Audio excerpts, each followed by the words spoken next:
A little bit shaky. Happy New Year. Hi, everyone. Hello.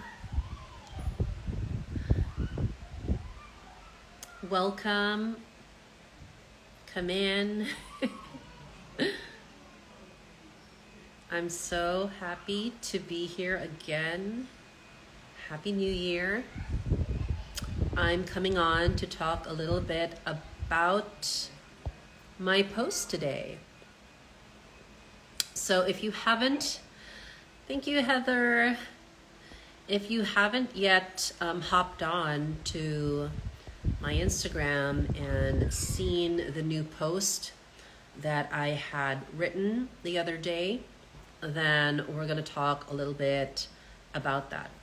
Okay, so one of the things that I am really passionate about is wives and helping wives to be in self-responsibility for their role in their relationship.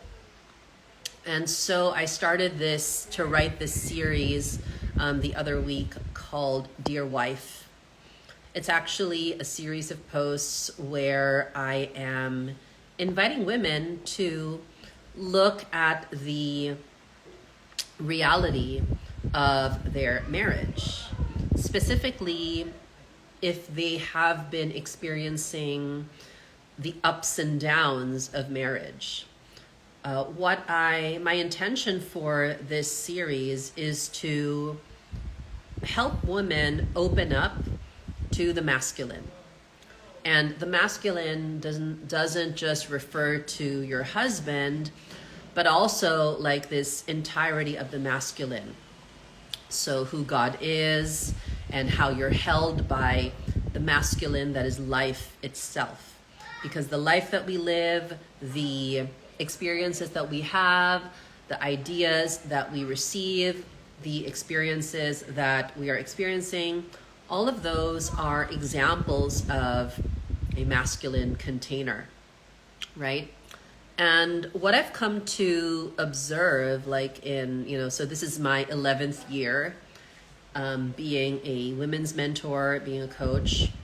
What I've come to find with the experience of women is eventually you start to see through basically the BS, right? You start to see through the BS of what your marriage needs to look like, what your sex life needs to look like, what your lifestyle needs to look like, right? Like there is so much out there, especially now with the advent of social media. Actually, we're no longer in the advent of social media. We're in the thick of social media being a regular part of our lives.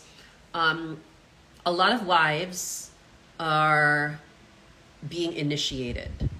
They're being initiated into new language and conversations around things that they have been feeling and experiencing in their marriage, but have not had the associative language for. So like when I was writing the other day about women who were, let's say, they were experiencing deeper longings sexually, like for their husbands, heightened sex drive.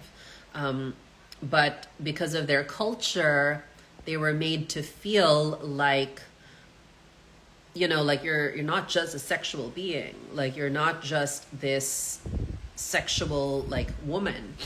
The thing is, we are, especially in marriage, especially if you're a wife. And it's very natural to feel in your body the yearning and desire for passionate sex and lovemaking and meaningful lovemaking with your husband. And so many wives don't have the language for that. They don't have the capacity or the understanding of what those yearnings mean. And I always say, like, when you feel like the visceral ache of your sex drive and your desire for your husband. You know, if you're a Christian, a lot of people say, oh, like that's part of like the curse of Eve. I'm like, we need to like move on from these like really dogmatic notions and understand that our sensuality and our sexuality as married women is a gift. And it's not always about having sex, but it's about accessing our quality of like feminine, like feminine life force, and the kind of like the quality of the feminine that wants to give life, right? That's rightful. That is rightful. And part of being a new you this 2023 is being in congruence with that part of your femininity, with your sensuality. That's particularly hard for women who have grown up like me with a distorted lens of God because of religion, right? One of the things that I am very passionate about is helping like Christian wives take full ownership of their sexual longing and desires and dismantle beliefs that have brainwashed them and that have not served them in their marriages. And this can look very practical on one layer. Like, I think what tends to happen on social media is wives, they believe that they can apply some sort of formula or strategy to their marriage, like dress in dresses more and, adopt kind of like this trad wife mentality a little bit more. And then that is what will save their marriages. It's a very immature and needy type of lack of embodiment of a woman.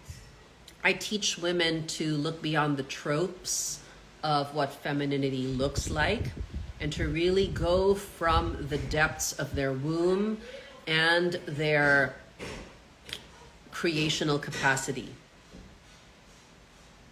And for some women, even that language is confusing because they've only known the mental plane in their marriages. They've only known like the mental language to access to explain what's happening in their marriages. They've been severely disconnected from the felt and known sense of the body that women experience life with. And so it's not uncommon for me to come across a woman coming into her sensual knowing and having been cut off from it or never having accessed it because of religious trauma, right? It's not unusual for me to encounter women who've been in marriages where sex has felt like a duty, right? It's not uncommon for me to hear about women who have made their housework or their I call it the idolatrous worship of their own striving, right? It's not unusual for me to encounter women who equate their femininity with the amount of achievement they have around the home. These are all examples of us women living in disconnection from our bodies and our wombs. And it's not a healthy place to be in, right? It is not a healthy place to allow ourselves to be in or to give space in our bodies for, right? A lot of women also confuse feminine energy or eros with just being about sex all the time. And again, that's from a dogmatic view of what femininity is, right?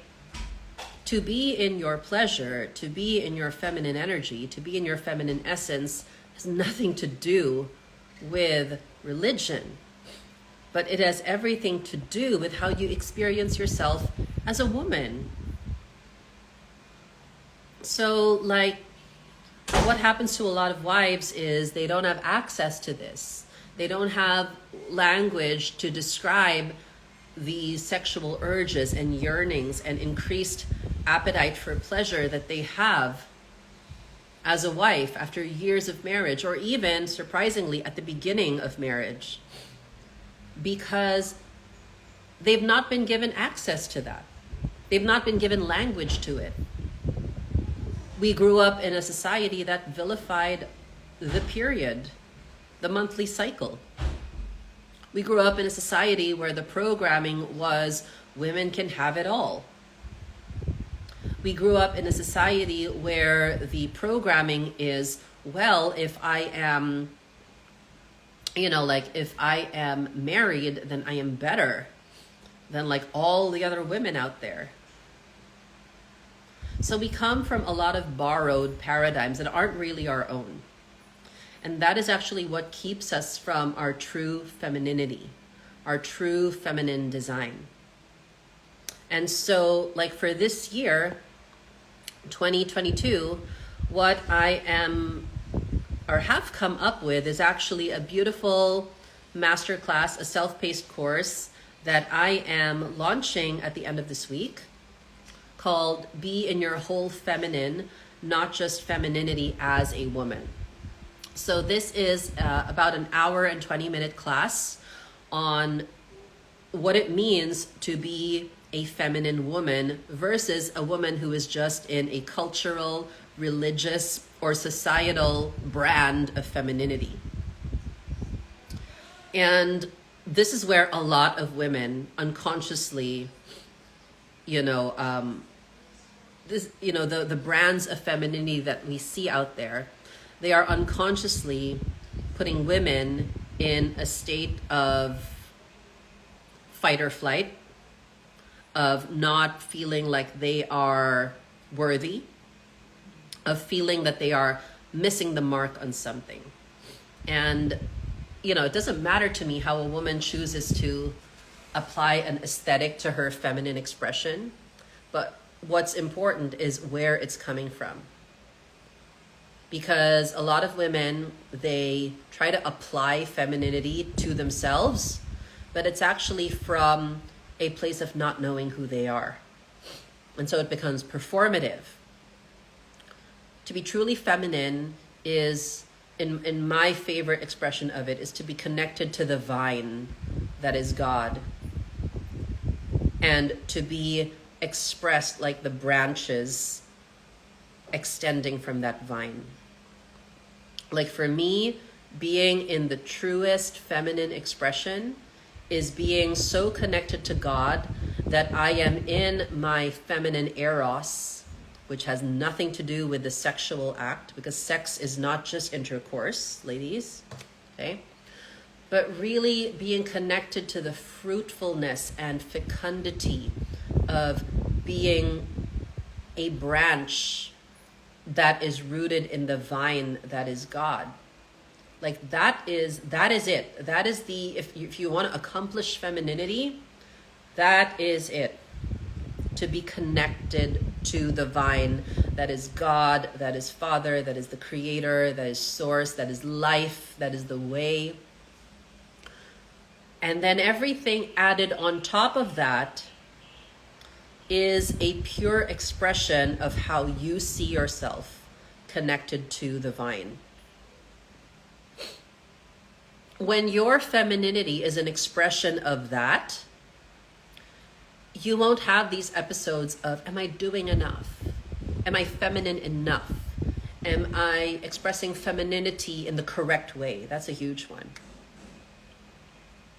What is rightful in terms of a feminine being is her ultimate connection and provision by God. And that applies to men and women, because humanity collectively is the feminine expression, right? God is the logos, the masculine expression. And that's how we experience life. Like for me, why I came to believe in Christ in particular is because it gave me the frame to exist as a feminine being. In a lot of other religions and expressions, it's a lot of striving. It's a lot of earning your way to God, which is a aspect of a performative masculine energy. You don't need to perform as a feminine being. If you express yourself in your femininity through homemaking, through being a mother, through being a homeschooler, through being a wife, then that is well and good. But if you are doing it from performativeness, then one way or another, you're going to fall apart. Why do picture-perfect marriages fall apart? Because there was something missing there was a missing nutrient from that marriage that wasn't rooted completely in God. And I'm not saying it's the woman that's the cause of it or the man, but it's both. Not being in congruence with their individual design as man and woman. And so if we are going to do anything new this 2023, it's where am I sourcing my identity of femininity from? Is it from a distortion or is it from truth? Everything in this world has a distortion and has truth encoded in it. Our individual responsibility as human beings is to discern what is truth and what is distortion. And the way that we navigate that is through connection with God. So to me, like, my intention for 2023 is to help women in particular, because that's who I support. That's who my brand is directed to. It is to help women to view femininity from a more expansive, encompassing view that is underlying all of her desires, all of her expressions as a feminine being. That's why, for women who awaken to their femininity, in a very real way, maybe they want to have marriage, they want to have children, they want to make a home, they want to rest more. You can have all of that, but you're not going to get all of that from performative femininity. In fact, all of that performative femininity might feel just as hard as hustling in the 9-to-5, especially if you're coming at it from an identity of, I have to strive for femininity. No. What we need to understand is the feminine is being whole and entire in God. Being a vessel open, wide, and receptive for God to fill with his gifts, with his knowing, with his endowments that are uniquely the individuals who express who God is. Because we're made in the image and likeness of God. That's what I believe, that we are made in the image and likeness of God. And the likeness of God means that we actually reflect who he is.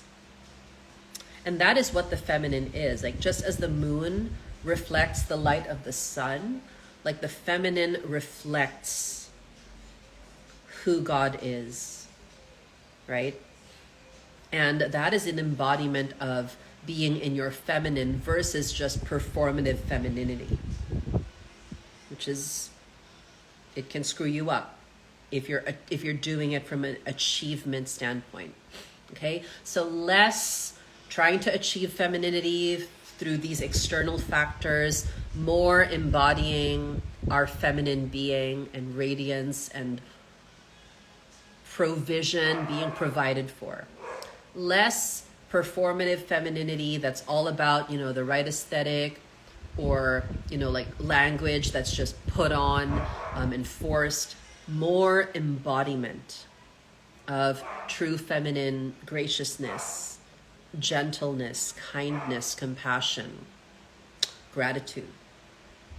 Less entitlement because you're a woman, and more living life on your knees before God and being an open vessel for God to use. Less demanding of perfection from men and the masculine, and more self-responsibility of, if this is my experience of men and the masculine, what is that inviting me to heal and to bring to God within myself? More of that. So yeah, please watch out for two things. So watch out for my free masterclass. Actually, I'm going to call it a mistress class, because it is going to allow you to understand and unpack all the confusion we have around femininity these days. A lot of, I would say like 90% of what I see out there is performative femininity. So a lot of women just feel like they can't achieve it. So what is that? How do we solve for that? That's what we will be focusing on in this class. And this is a free class, by the way. And then please watch out for my upcoming class, Union. Oops, that's not the right slide. Union. So I've been talking about this in my stories and in my post. So I'm coming up with Union in March of 2023. So this is a program, it's a 4-month program, a group program for women who have been unconsciously cut off from their body and their womanhood, right?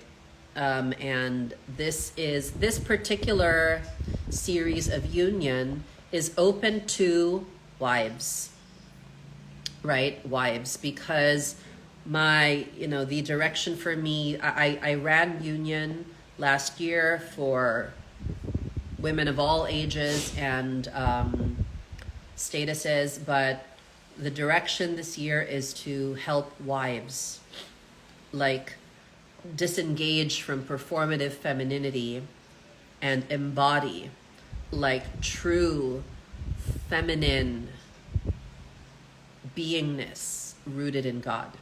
Okay? How can we lessen entitlement? Change your identity. Change your identity. That's how you lessen entitlement, because entitlement is from an identity that looks to like serve yourself. So that's an identity. You have to change your identity. So change how you see yourself. Change your self-perception. That's how you can lessen entitlement. And who are you going to embody? Who do you get to embody so that you're not an entitled human being? Kaylee. This is true because my version of feminine is different from another woman's feminine energy expression. It's hard to, I've had to remove my judgments around this and not be dogmatic. Yeah. So femininity can be a dogmatic dagger to some women.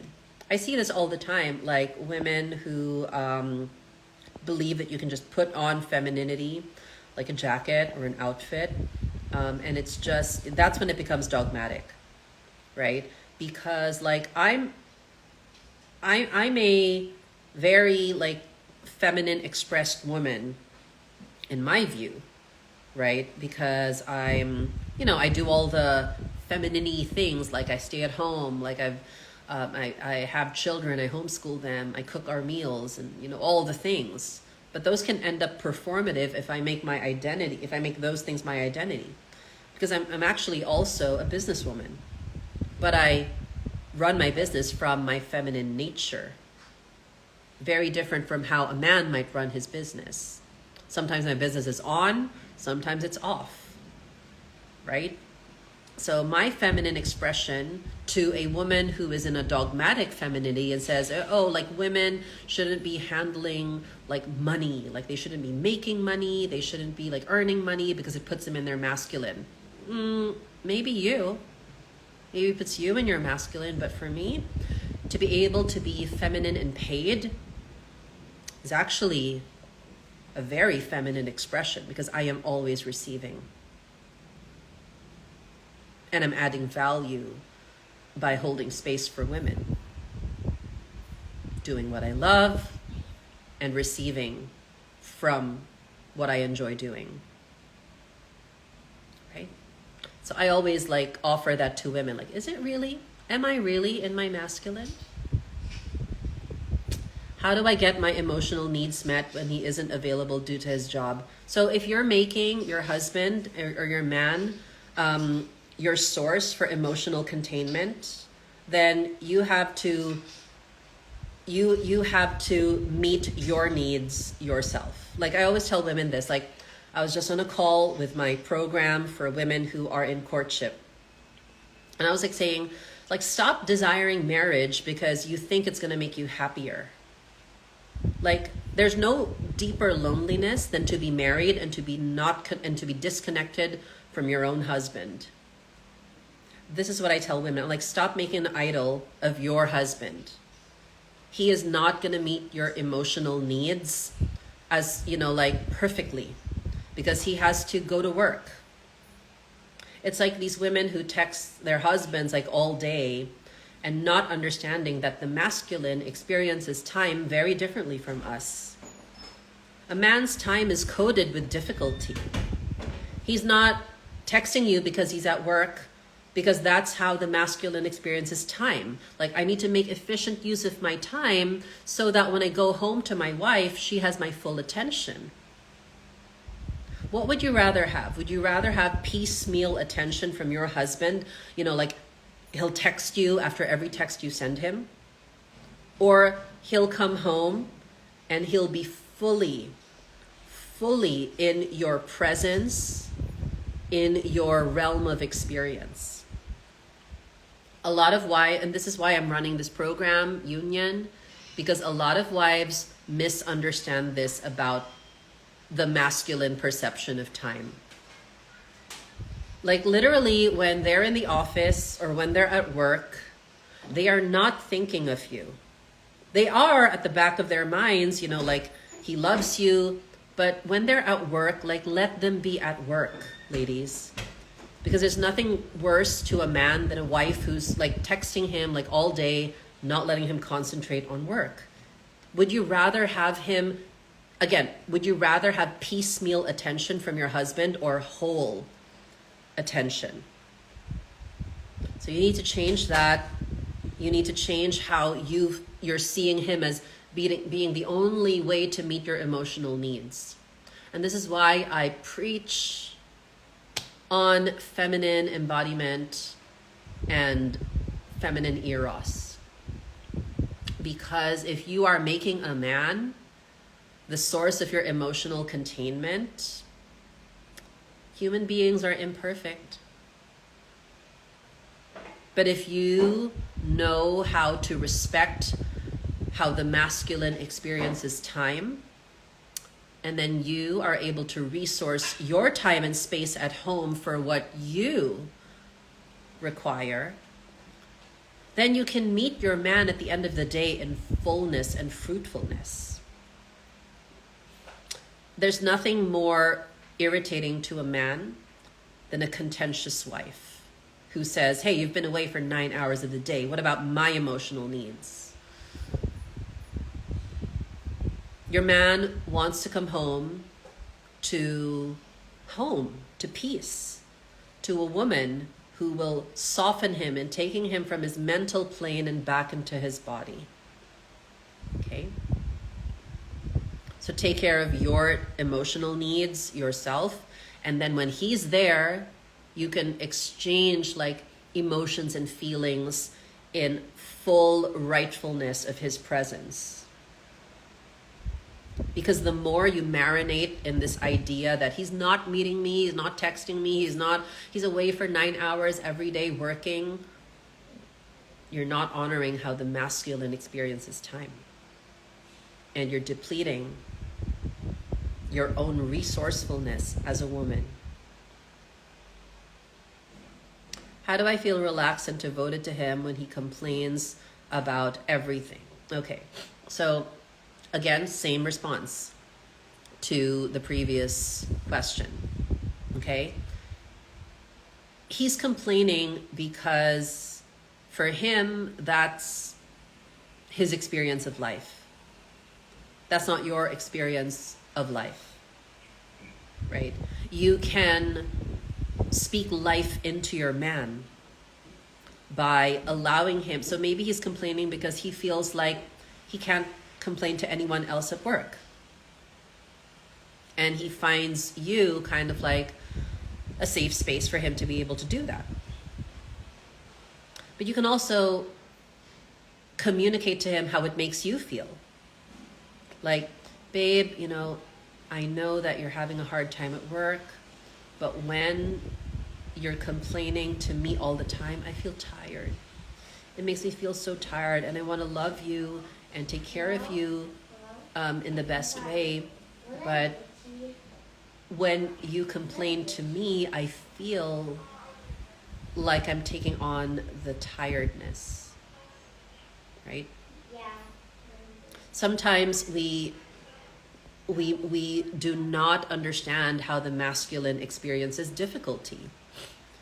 And for some men, who are more vocal in their complaints, it is because they are also experiencing a lack of safety. So we can help a man feel safe to open up to us when we give him that space, but also when we're very clean and clear on how it makes us feel without stories. Like, so when you say to your husband, hey, like when you complain to me, I feel like crap. That's going to make him feel even worse. So the devotion here is like, honey, I know you work hard. I love you and everything that you do for our family. But sometimes when you complain, I feel weak and I feel tired. And I just want you to know that. Don't give him the solution to it. Like, don't say, here's what you got to do. Like, let the masculine solve for that.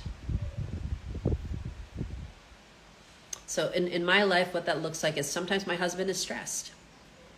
He will complain about work. He'll say something. My husband's not a complainer. Like, it's just not his nature. But there are some days where he's, I'm just so tired. I'm so stressed with work. I won't say anything. I will just go up to him. I will cuddle with him. My body will speak life into his just by being within his embrace. That's enough. So we got to stop, we have to believe that men can take we have to believe that men can take our emotions and our, when we cry, we have to believe our man can take that. Like, a lot of women, they are cut off from their feminine vulnerability because, if I cry, he's gonna be like this, that, and the other. Have you tried? If you just try to, if you decide that I'm going to be clean and clear with how I feel and let him figure out the next step, what to do about it. Usually we go into our masculine, monkey brain and say, oh, but what if I do that? Then what if he responds like this? That's not your concern. Not your concern. That's you migrating kind of like into a masculine channel of your brain that's trying to control the outcome for your husband. That is not an embodiment of trust. Laura Doyle talks so well about this in The Surrendered Wife. I recommend you read that book. But basically, like, women hold so much innate power to inspire a man, but we don't use it because we're too far into our masculine need for control and fixing things and controlling the outcome. You'll never rest as a feminine being. So yes, it is hard to let go of control, but as you practice it, you give your man the spaciousness to rise. And if he doesn't, then keep on devoting in your relationship with the highest masculine principle, which is God.